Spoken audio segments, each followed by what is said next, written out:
Stewie. Tell me about football.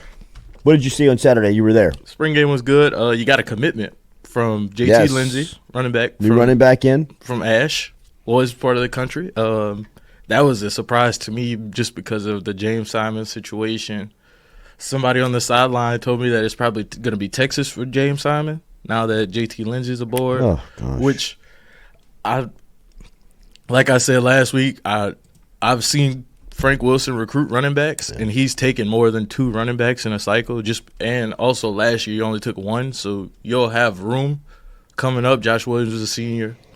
We'll see where that goes, but as far as the game, Gabe Rutherford is all that they talked him up to be in recruiting. People at On 3 were very high on him, and you could see why. Like Saturday, he was basically unblockable. He had 2 sacks. He had pressure almost every play. Just a guy that's just relentless in pass rush. Like he might not wow you. Like going out there, you look at him, you might be like, oh, okay, 19, good looking player, but he might not wow you size wise. But the way he plays and the tenacity he plays with off the edge is something that LSU's been missing, and I think they got it in Rutherford. But besides Rutherford, Colin Jackson had a nice day. I thought P.J. Woodland. Looks. You've been mentioning Woodland, right? He held his own. Like Brian Kelly said in his presser, he came in at about 150, like 156, something like that. He's bulked up to 168, which is still not big. He's still thin, but I mean, for a guy that's 168, he holds his own. Like it ain't physical. It's not like he's too small for the game or it's too much for him. Like he comes up and run support. Like he just doesn't seem like a freshman. He doesn't play like a freshman. He doesn't act like a freshman. They tried him a couple times with Kyron Lacy. He held his own on that. So it's just like, I mean, I think come fall you'll look up and P.J. Woodland will probably be, if not your best corner, one of your best corners. It looks like they have the same feeling about McBride, Deshaun McBride as well. He was around the play and around the football a lot on Saturday. Yes. They did like a red zone kind of thing before they did the scrimmage, and they tried to throw a ball kind of like over him. Like the quarterback tried to layer it over him, and he showed the ball skills. He showed why he was the number 1 or 2 safety in the country. I mean, they threw it up, and he extended and caught an interception, and the whole game he was around the ball, making tackles, making plays, communicating, like just the little things that you want to see from a freshman. Oh, yeah. And, I mean, I left spring impressed with him. I was impressed with him in recruiting.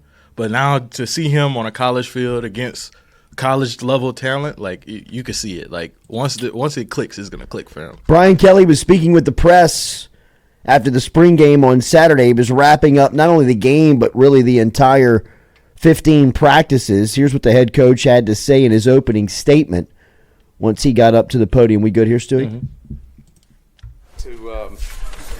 Into campus. I said, well, I'm the head football coach. He goes, well, you're not on.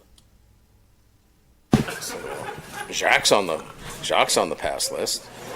Oof. I mean, JD catching us. Jack. It's really Jack. He changed his name once he came here. You guys didn't know that? All right. What do you guys want to know? It was the spring game. Anything? Who was the spring game hero? The spring game hero. Our trainer, Owen Stanley. He told me there were no injuries to report of. Everybody got out of it clean, so that's a good thing. Look, it's like anything else, right? I mean, for me, these are opportunities to flip from 14 preparations and practices to one performance. And I want to see guys how they handle that. There's a big difference between a practice player and a guy that comes out and performs in front of, regardless of how many people. It's Tiger Stadium. There's a history and tradition in the stadium. So when you come in here, I want to see guys that can flip that switch and get into the right zone and can play this game at a high level. That can be focused, that can be in the right emotional zone, that can do all the things necessary to play. We got to quiet these guys down. They don't know there's a thing in here. They're kind of unaware of that. Hey, award winner, could you help us out there, Brandon? I know you guys have got trophies all over the place, but you can help us a little bit. Mr. Trophy guy, he doesn't do anything anymore. Won a couple of trophies. These guys are. So, honestly, for me, it's just about, I want to see guys handle this as I'm locked in, I'm focused, I'm treating this like, a real game opportunity. And I think some guys did that. I thought Harold Perkins did a really nice job working in the box. And seeing counter, and so we were purposeful in running the ball at him and making him defend and get over the top of the veer block of the tackle and then getting the back out and forcing him to tackle that. So that was really good to see. Kyron Lacy has had a great spring. Let's see him in a game-like situation. Continue to do that. I thought that was clear. And then the other thing that we highlighted is a running game and how important that is with our offensive line to exert our will. And I thought I saw that. So the tenets that we talked about relative to leading up to this game, I saw a lot of them. Now, you also saw the things that we have to get better at. Certainly, we can't let the ball over our head. We had some coverage mistakes. Those can't continue to happen, certainly. Certainly, we got to continue to evaluate and recruit at the defensive tackle position. That's a must. I like what our edges are doing. We're getting good pressure from the edge, but, we've got to be really stout inside. So, those are a couple of the observations that I think were what we talked about as a group in the sessions that we had that I saw today. So with that, go at it. All right, more from Kelly as he's in some information giving mode here, talking about a couple of the newcomers, including second-year player Kylan Jackson, who has raised a lot of eyebrows here over the last couple of weeks. Yes, this is he's talking about Kylan Jackson and Gabriel. So it's all like we got to look at, Gabe was going up against a freshman, right? And he's a freshman. I get that. But, now we're going to have to take Gabe and we're going to have to get Gabe some reps against, Will Campbell. We're going to have to get him up against Emory, because he's earned that now that we've got to be able to see what he looks like against those guys. What I liked about Caleb was patience today. He was a lot more patient on his running fits. He was a lot more north and south. He had been a guy that had a tendency to bounce out and bleed out to the sideline instead of just hitting the thing north and south. And that was really encouraging with his physicality and speed. If he hits these things north and south, as you saw in the goal line piece of our scrimmage, he can crease a defense. Sorry, I meant to say Kylan Jackson.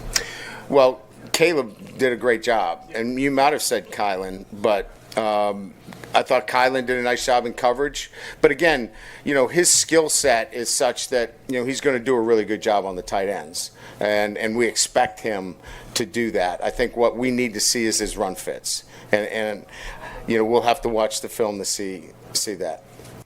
Nussmeier had a really good day, 7 of 7.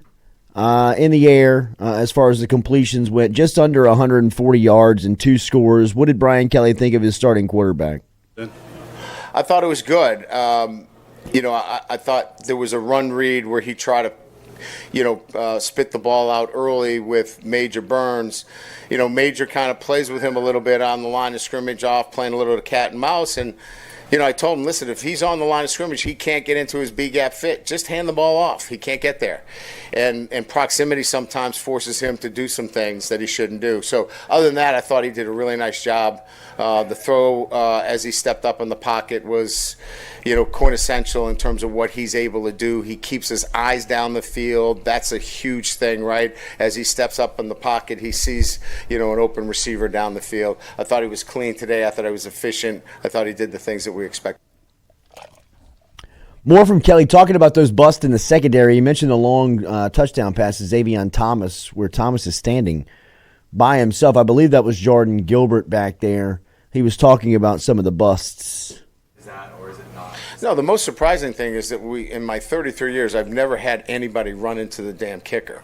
I mean, really? I mean, that's crazy, you know? I mean, I've had situations where we've blown coverage in the spring, but we just have to be smarter in those situations. I think, you know, one time, as I mentioned, we got run by an elite receiver. That's going to happen in the spring because we're going to let the kids play. You know, we're not going to have Blake was very vanilla today. Right, he probably played 2 coverages. I think he sent the nickel a couple of times, but we weren't showing USC anything today, right? So that was vanilla defense. As I mentioned earlier, we would have done a lot of game planning against an elite receiver. So we're on an island a little bit. What we can't have is we can't be playing cover 2 when we're supposed to be playing cover 3, and there's no safety help over the top when the corner's rolled up because he's in the middle of the field. So somebody's going to run by him. So we just can't have mental breakdowns like that. You saw the same thing, right, Stu? Yeah, I mean, a lot of people were blaming Sage Ryan for that play, but if you watch the play, Jordan Gilbert rolls down, Sage Ryan goes to the middle of the field. They run a post wheel with the two outside receivers run a post, and the tight end runs a wheel. Tight end kind of gets to his wheel late if you rewatch the play, and it's just you could see the cornerback playing his cover 2 technique, and you kind of see Xavier Thomas running behind him, but that's the cornerback's man. In that situation, the safety rolls down, he takes number 2. The linebacker, whatever linebacker however they play it, however they cross-read it, one linebacker takes the running back, the other linebacker takes the wheel route. Cornerback takes the deep post, the up safety takes the underneath post, and then you have another safety over the top. A lot of people don't know football like that, so they just see somebody running and chasing, and they say, oh, it's Sage Ryan. It wasn't Sage Ryan. Sage Ryan was on the other side he was on the other hash. There's no way he makes that play anyway, unless he is Ed Reed, which he is not. So, I mean, people that don't know football y'all should YouTube it and learn the way coverages work and the way things can happen when one person doesn't do their job and how things can go. But, you know. More from Kelly. Here he is speaking about spring game and talking about the quarterback performance. This is 5, Stewie. Yeah, I mean, I think the defensive line had the upper hand on our offensive line. Those guys didn't get very comfortable in the pocket. Clearly, I don't know what the numbers were, but it didn't appear to me standing back there they were very efficient. But a lot of that was they didn't have a lot of time to get their feet set either as I was standing back there. And again, I could be wrong when I watched the film, but I think Ricky was 50%, and AJ was just a little bit better than 50%. So we got some work to do there. I thought the ball came out really well with Colin. Looked clean, looked efficient there. And Garrett was what, 7 of 7. So we got some work to do there. Backup quarterback seems like Ricky. Yeah, Ricky seemed like he had more control of the offense. Like it kind of seemed like it's still.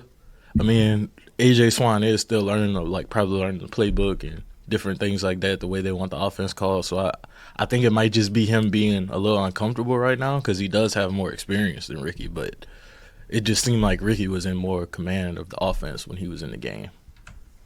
He does. I mean, that was one of the things that jumped out not only this spring, but specifically over the last 2 weeks, is that there's a big buzz about Ricky Collins. Like there's people are high on Collins. Right. I mean, I think that there was some people around the building that were urging and hoping that Ricky would take that next step, that he would take that next maturing step as a freshman going into your second season of college football, sitting behind a very successful quarterback in a very talented quarterback room. Right. I mean, that's usually not the recipe for a young, talented player to really get the best out of him. I mean, usually these guys they want to play yesterday, right? I mean, they want to play immediately, and they have no patience to sit 1 year and then to have to sit another year and then have the number one recruit in the country coming in on that third season. You know, I mean, there's a lot of adversity around Ricky Collins, and I think over the last month, I think we've all gotten a chance to see the steps that he's taken, especially from, talking to some people internally, where you could start to hear not necessarily the tide shifting, but, I mean, there was a change in tone on Ricky Collins a couple of months ago where, last season there were times when, people were curious on whether or not it was going to work, right? I mean, whether or not he was going to be able to stick it out, stay. And I'm not saying that it's definitively he's going to do that, but I know that a lot of the same people that were curious about that are now very excited to give you the high marks of Collins, of what he's doing, the responsibility he's taken, and it looks clear cut to me. I don't think that there's very much a competition of the backup role. It feels. I mean, going in, I guess they give him the fall, like give him fall camp to kind of. You get the whole summer, and then you get to fall camp, and I guess they give him that fall camp practices to kind of hash it out. But I think after this spring, I'd probably lean more to Collins being the QB2. Make no mistake about it. LSU wants to find, and this is, people are going to be, no doubt, right, Jordy? I mean, like, this is pretty dumb to say out loud, and work with me here. They want to find a quarterback that's more comparable to Jaden Daniels' talents than Garrett Nussmeier's, right? I mean, the fact that they have got both of these guys on campus at the same time in the same quarterback room is a heck of a commodity. I mean, it's very much an advantage LSU, and it's something that they're taking advantage of, right? I mean, you get the Heisman Trophy winner in Daniels, and then you got Nussmeier to come in and take over the duty for a year. Collins looks like a guy that is more comparable to Daniels than anyone that they have on the roster. I was impressed with Hurley and the way he throws the ball. He's just a little far off. I mean, he's got some time to pay. I mean, he's got to pay his dues a bit. Collins is in the midst of doing that and looks, I mean, when he wants to run it, he's got some athleticism and he's got some speed that you may be like, yo, I didn't know he could run like that. And it'll be interesting to see how, I mean, you've got Nussmeier, right? And his style. And he looked fantastic on Saturday. I mean, I don't think LSU's starting quarterback is a concern for the coaching staff or the players. I think that, I mean, you keep that guy healthy and you're in a really good spot at the quarterback position. But when, Collins gets in there this season, if he's able to play some mop-up time or if he has to step in at any certain point, I mean, the data, the history, knowing college football, right, we all know at some point you're probably going to have two quarterbacks. I mean, the 2019 Joe Burrow season is very much an outlier. But it'll be interesting to see how the playbook deviates a little bit with these two guys, because I think, Collins is much more well suited for last season's playbook than Nussmeier's role of, you're going to see much more tight end involvement, more backs out of the backfield catching passes, more balls being spread around with Nussmeier, where, in the past, Daniels and even a guy like Collins, who they want to throw it first. Make no mistake about it. I would not label either Jaden Daniels or Ricky Collins a running quarterback. Both guys, especially Daniels, was a guy that has immense running skill and ability. He still wants to throw it. He still wants to throw the ball. I think Ricky Collins is obviously a run throw, a run first guy. I mean, a throw first guy. I mean, if you've ever seen him play and the ball jump out of his hand, he is a natural pass thrower. I mean, he just throws the ball very talented. but he can. But it breaks down. He can make a play with his feet. And I kind of think people are a little unfamiliar with Ricky Collins. Like I mean, they are familiar with him because he's a Baton Rouge kid, but I don't think they're like very familiar with the kid Ricky Collins. Like this is a kid that started as a freshman from his freshman year to his senior year at Woodlawn, and by his senior year he was calling his own offense. Like this is a mature kid. People gravitate towards him. He's a leader. So if he does get his chance to be the quarterback at LSU, which we don't know what's going to happen. Sure. But if he does get his chance to be the quarterback at LSU, I think people would be very, very happy when Ricky Collins is the quarterback at LSU. I agree. Stewie, this is 6. This is Kelly talking about the strides the defense has made from last season. I know the basic tenets of defense relative to the believability, the energy, the want to, all those things are going to be there, which are important to as a foundation. They'll be there. Then we got to execute, and so we need to get some help at the defensive tackle position, which we will. We're addressing it, and we got to obviously figure out what our corner situation is going to be. I think we answer those two. I think this defense will be a solid defense, but we've got to answer those two questions moving forward. Peter. Some big news last night, and look, the transfer portal opens up today. Tomorrow. Opens up tomorrow. Louisville defensive lineman Jermaine Lowell plans to put his name into the portal. He had 12.5 sacks and 25 tackles for loss in 4 seasons and 39 games for the Cardinals. Over 140 tackles as well. Pain. I mean, like, these are the types of players, if they are thinking about going into the portal, I got to imagine that there's been some type of conversation between staffers and Lowell. I mean, I don't think this stuff just pops up and you're like, whoa, look at this guy who just went in. Now, I mean, there may be those. I think that there's too much on the line. There's too much business that needs to get done on this stuff. Hey, if I put my name in the portal, can you pay me? Absolutely. How much? This is the asking price. All right, here's the check. I mean, here's how it works. Here's how the NIL collective works in Baton Rouge. Whatever you need to explain, but guys like this, if Bear Alexander was thinking about going in from USC, like, overpay. Right? I mean, he wants 150, give him 200. Yeah. I mean, that's the type of dire needs you have at defensive tackle. And it sounds like from the head coaching standpoint that he wants 1 or 2 more cornerbacks.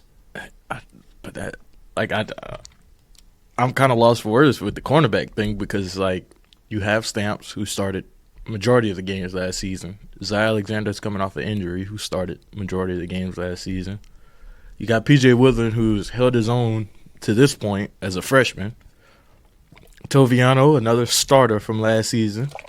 Who I think physically looks fantastic. J.K. Johnson, another one who projected as a starter before the season. I mean, we sat here with Greg Brooks, which, love you, Greg, but Greg Brooks told us last season J.K. Johnson was one of the guys that we should look out for. So I think I don't know where that comes from with him saying we need to find 2 corners when you kind of have what you have at that position. I think more importantly you need to address, and he's alluded to this, like they aren't going after anything else in the portal but defensive linemen, because that's the position when you go out on the field, when we go out on the practice field, everywhere else looks like it's full. Every room looks like it's full. Cornerback, safety, linebacker. Then you go to defensive line, and it's like, damn, they're struggling for bodies. Like, I mean, at this point, when Mekhi Wingo and Mason Smith were at practice, I think Bo Davis almost told him, like, go get dressed. Like, just looking at the room. And, I mean, I guess they'll figure it out going into the fall camp and after this spring window of where they stand at defensive back. But I think defensive tackle is where they really need to address the biggest needs. Get Lowell. Don't ever think it. Anybody who goes into the portal that has numbers, looks like him, feels like him, pay him. Get it done. I mean, they need to put at least 3 defensive tackles out of the portal into this class to be competitive next season. I mean, what they rolled out for defensive tackle and I mean, you got some guys coming in. You know, I mean, thank God for Don McKinley. Mm-hmm. You know, I mean, 6 months ago, but Don McKinley was a pipe dream, and now, I mean, he might be an opening day starter for you. I mean, if you're not able to, get significantly better than you are right now. Yeah. Seville Jr. asks, is Lacy a little shell shocked right now at the number 1 spot? Not at all. Like, I've been here. I've covered all 3 springs that Kyron Lacy's been on the team, and this has by far been his best spring. He hadn't had any drops. He wins almost every rep he has. 1-on-1, double covered, like he wins. He again catches the ball, makes plays after the catch. He knows he's the number 1 guy. Like he ain't like it's not, oh, I'm behind Brian and Malik. Like now he knows like I'm the number 1 guy. And whoever else falls in behind me, that's who falls in behind me. But I know I'm number 1. So he does not have any shell shock with being the number 1 receiver. Like, I think he relishes in the moment of being the number 1 receiver at LSU because he knows what it comes with and what it can come with, which is being a first-round